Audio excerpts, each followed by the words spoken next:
As I once mentioned in my video, too much of anything is bad. This sentence works really well for someone who owns too much. But it can also be used on minimalists who are overly literal with minimalism. To be honest, I faced this issue at the beginning of my minimalism journey as well. I had a particular perception of how a minimalist should look like based on what I've absorbed from the internet, instead of finding what is minimalism for myself, which later on then I realized minimalism is different for everyone when I received comments like, "You have more clothes than me, and I don't even consider myself as a minimalist. You wear too many accessories to talk about minimalism." I guess we all have our own meaning on what minimalism connotes or how minimalism should be, but sometimes we get so strict and inflexible when it comes to anything with the ism behind.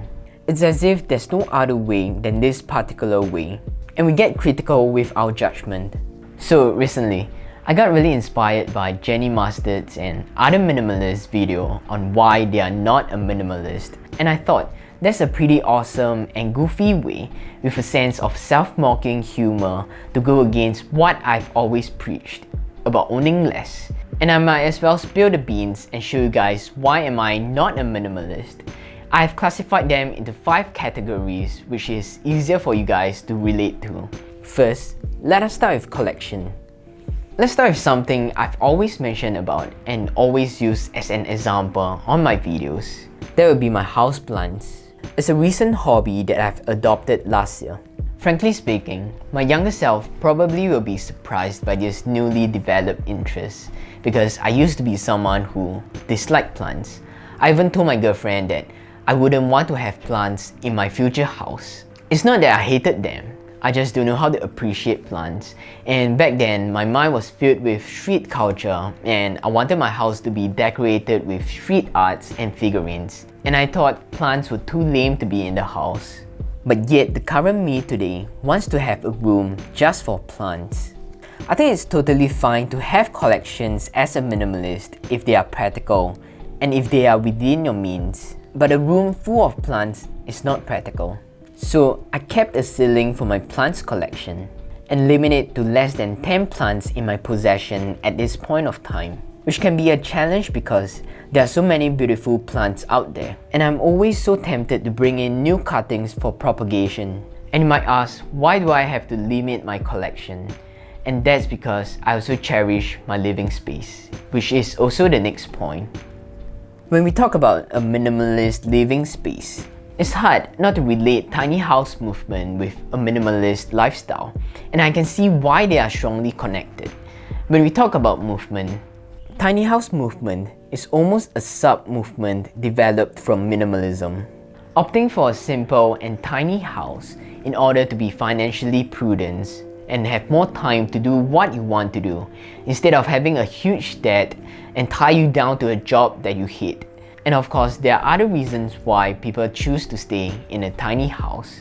But don't get me wrong, those tiny houses look extremely nice and cozy. But it's not really what I prefer when it comes to living space. As much as I love being frugal for deliberate reasons, I love my negative space too. Negative space is the nothingness between physical things that fill up the room. And they are as important as any other decorative items in the living space. I remember Joshua from The Minimalist once mentioned this on their podcast, which I strongly resonate with, and I'm just paraphrasing it. A good curator creates space, while a collector just fills space. Let's take museum and exhibition for example. They are well curated because of the negative space between each artwork, which make the artwork stand out because of the negative space. Having enough negative space is something that I want to achieve in my future house. But currently, I'm living in a small room like this. And what's outside this room is a world of maximalist. And because of this tiny space I have, things can be messy at times. So, a tiny house might be too extreme for my liking. Next will be aesthetics. Let's talk about something minimalists rarely talk about: tattoos.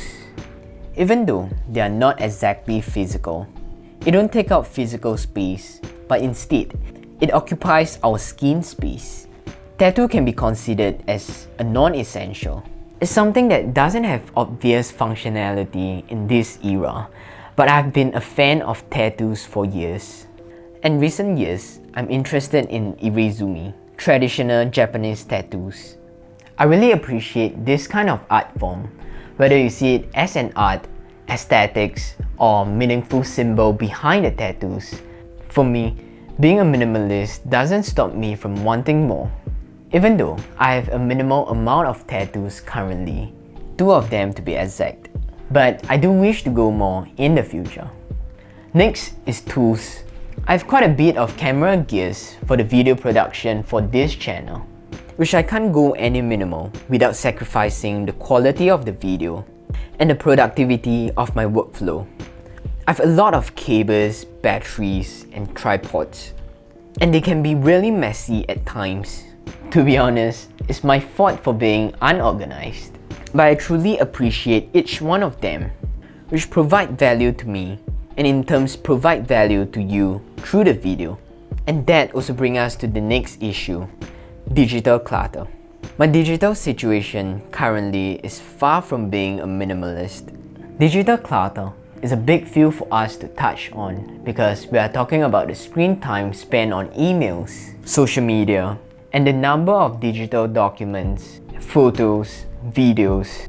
I have tons and tons of video clips and photos taken for the purpose of memories and video production. Some are really redundant, like my university notes or duplicate photos. I can filter them down, but I always give the same reason, that I will take up too much time just from filtering. For emails, I have to admit, I'm pretty minimal when it comes to spending time replying emails, but yet that causes a big problem of creating a mountain of unread emails in my inbox. Lastly, social media. I'm talking about Instagram and YouTube because that's the only 2 social media platforms that I'm using vigorously, and I'm not proud of it. Despite knowing how unproductive it can be, I do find a lot of inspirations and learn a lot of knowledge from it.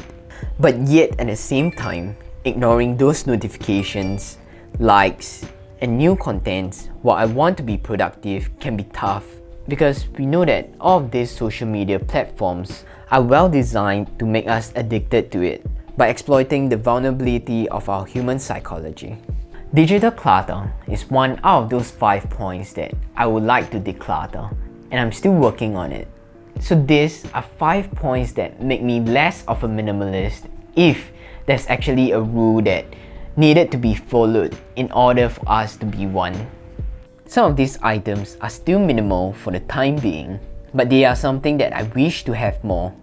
4 out of those points which I don't plan to go minimal, while digital minimalism is still something I'm working on. I know that the minimalism trend is rising for years now, both the aesthetics and the lifestyle, and similar to any other movements, it spread rapidly across the world. Even if I hate or don't want to admit it, I'm probably the product of this trend, and it's nothing bad because it definitely changed my life for the better. But because of the widespread of minimalism and the nature of it being highly individual and easy to approach, that creates differences between every minimalist and every form of minimalism or whatever label we can think of. So it's important for us to understand the fact that minimalism can be different for every single one of us and see it as a tool to live a purposeful life. But if the challenge of owning less for yourself has become a competition of pursuing the list, then maybe it's time for us to step back and reflect. Is that the kind of lifestyle that we want to pursue? Because minimalism is never a competition, nor is it an end goal for us. We should see it as a tool that fits into our life, instead of depriving ourselves to carry the label and comparing who is more of a minimalist. I don't know if we'll ever cross paths again on YouTube, so if you are here for the first time and enjoyed watching this, you might want to consider subscribing to this channel for more minimalism and self-development videos coming out every Tuesday. I have a Patreon link at the description below if you wish to support this channel monetarily, which can help a lot by keeping this channel going. And if you are not at a point where you can show your support on Patreon, I totally understand that. You can always help a lot by sharing this video with your loved ones or click the like buttons. Any of those will definitely help a lot. Appreciate that. Once again, thanks for your time and attention. I'll see you guys on the next one.